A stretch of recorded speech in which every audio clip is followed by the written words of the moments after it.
Hello, everyone, and welcome back to another episode of Stats That Exist But Do Not Matter. It is episode 95. It is brought to you by the DraftKings Sportsbook, as always. And guys, I'm a little shocked. There's like barely any stats in today's video because we have a very fun idea, very fun topic. We're talking about the famous Abbott and Costello sketch. If you're young and you don't know what I'm talking about, that's okay. It's the good old who's on first joke. Does that kind of jog your memory, ring a bell? Here's how it goes down. Abbott tells Costello that Bucky Harris, the Yankees manager, has hired him to coach his ball club. Costello tells him, Abbott, if you're the coach, you must know all the players. And the sketch ensues from there. It's very funny. You should enlighten yourself if you're unfamiliar. Editor, roll the tape if you're going to roll it. On the St. Louis team, we have who's on first, what's on second, I don't know's on third. That's what I want to find out. I want you to tell me the names of the fellas on the St. Louis team. I'm telling you, who's on first, what's on second, I don't know's on third. You know the fellas' names? Yes. Well, then who's playing first? Yes. I mean the fellow's name on first base. Who? The fellow playing first base for St. Louis. Who? The guy on first base. Who is on first? Well, what are you asking me for? We're drafting a team based on that sketch and the players that were mentioned through the lines. Makes a lot of sense, so let's go through it. Obviously, the classic line that you hear at the beginning, who's on first? Well, that's going to be Boston Red Sox favorite first baseman from 1910 through 1912. Exactly what you were thinking. That's correct. None other than Hugh Bradley. Do you guys get it? Hugh hit 2 home runs in his career and batted .261. Solid line for Hugh, honestly. And he retired after the 1915 season.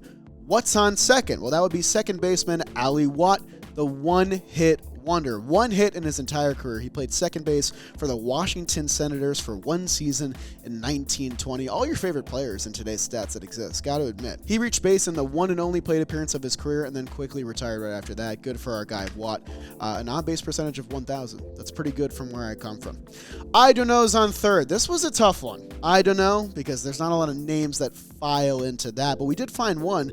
Third baseman, formerly of the Phillies and a couple other teams, Chase Darno. I don't know, Darno, it kind of works. Let's play some connection there, all right? He's holding down the hot corner in this game. We had to get a little creative, but we have a much better one for Y in left field. Y in left field, our draft pick there is going to be left fielder Joe Wyatt, everyone's favorite on Cleveland in 1924. A lot of recent players in this one, and that's obvious.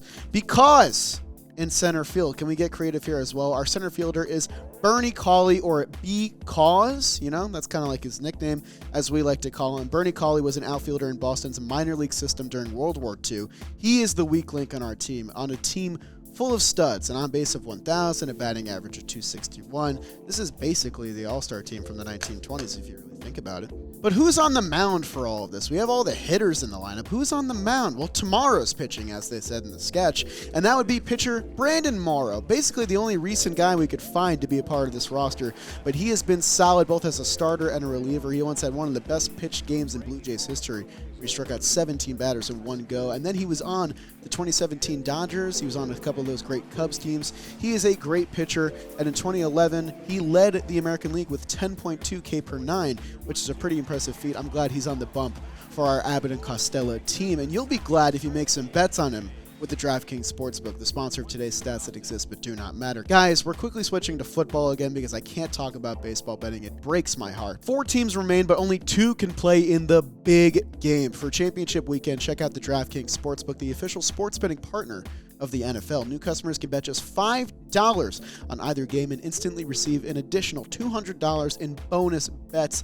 That's right. New customers bet just $5 on either NFL playoff game. If you're feeling Houday Nation, Joe Burrow, I mean, you could bet on the Bengals against the Chiefs. I think it's like a +2.5, which is not bad at all if you're a Cincy fan. Or you can go to the other side, bet against the Philadelphia Eagles for our favorite Brock Purdy and the 49ers, and sprinkle some dough there, and you can instantly get $200 in bonus bets deposited into your account.